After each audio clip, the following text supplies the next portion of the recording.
everyone, good day. For today's video presentation, we will talk about the next period, and that is classical antiquity, which was dominated by the Greek and Roman civilization.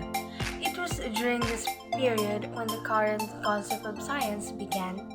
Specifically, it started with the Ionian school of philosophy, which introduction the earliest form of scientific method based on reasoning and observation.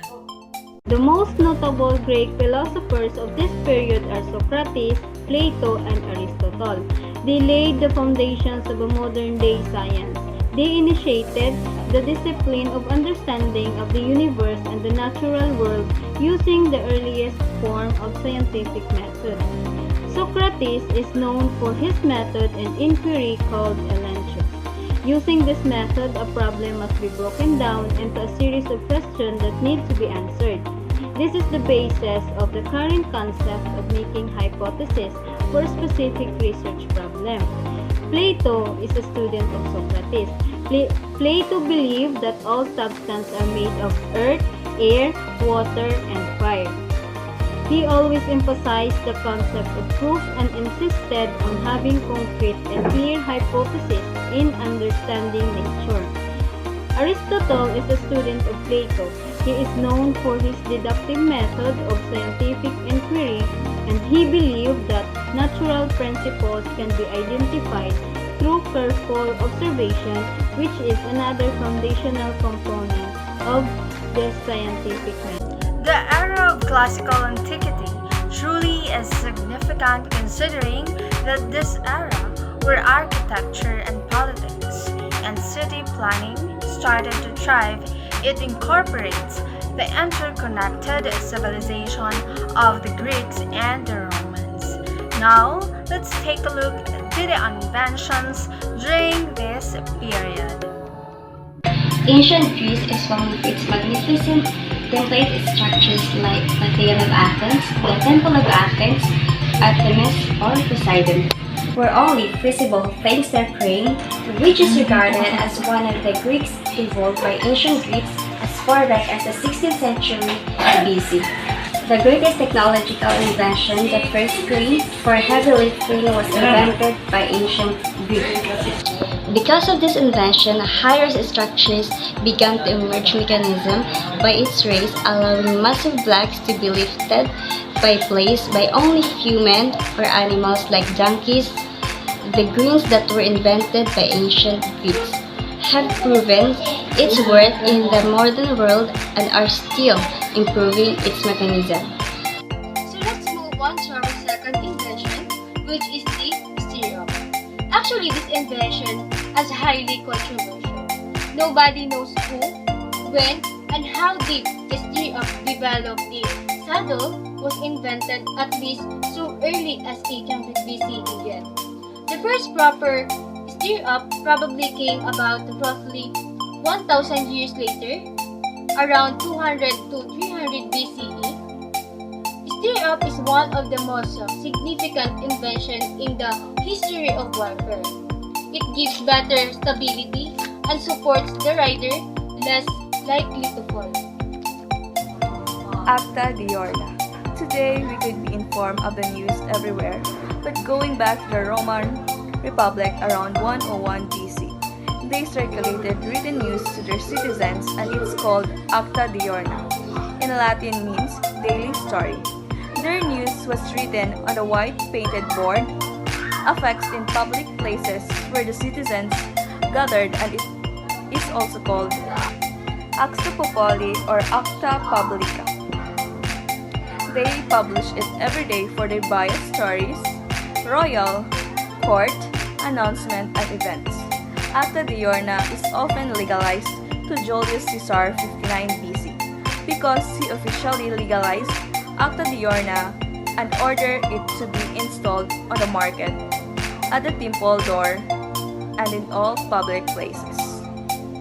Okay, next is the clay tablet. So in clay tablet, there is a well-known man who named Julius Caesar. Who is Julius Caesar? He is also known as a general politician and a man of letters.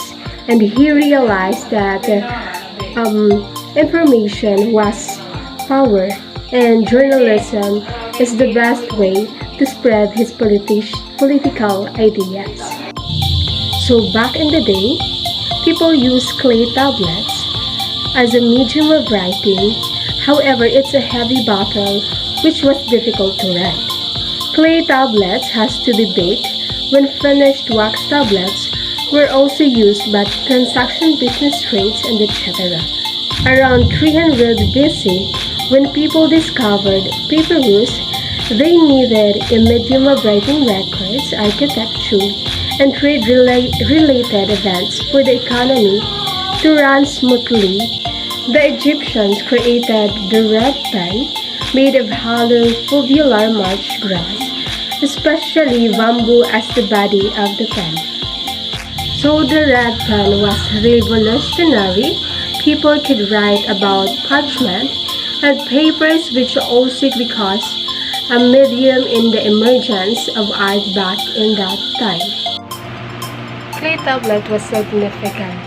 It had played a crucial role in preservation and transmission of knowledge.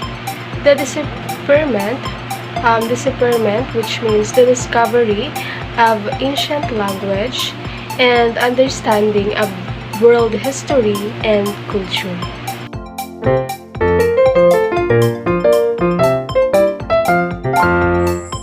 Next is compass. In ancient China, the compass is used for mining, fortune-telling, fishery, and even in astrology. The ancient sailors watched constellations to mark their positions. The ancient Mayans who lived on the Mediterranean island of Crete from 3000 to 1100 BCE left records of using the stars to navigate, for instance. Obviously, this did not work very well on stormy weather. Instead, they sailed on the side of land to avoid becoming lost at sea. The first no-compass type was magnetic compass, which is invented in China around 200 BC. It was made of limestone naturally magnetized or of iron following year. The emergence of innovative tools for navigation continued the invention of compass, ignited of the age of discovery and the fuel of industrial revolution. Invention of compass was trying to solve the problem of navigating accurately during sea voyages. It helps sailors to find or determine their direction and to find their way, especially when the visibility is poor.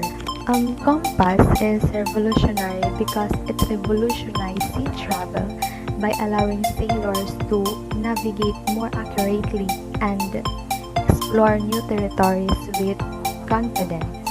Classical Antiquity is a period of history that focuses on the cultures of Greece and Rome from approximately the 8th century before Christ era to the 5th century Common Era.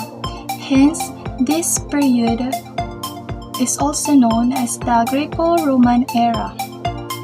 Classical Greece and Rome were among the superpowers of their times, and they laid the foundations for many aspects of Western civilization.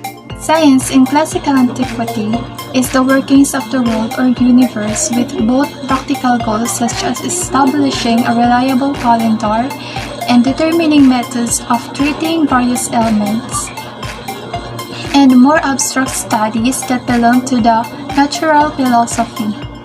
Includes a quest for classical antiquity is traditionally defined as the period from 8th century before Christ to the 6th century Anno Domini, during which ideas about nature theorized are not limited to science but include religion as well as mythology.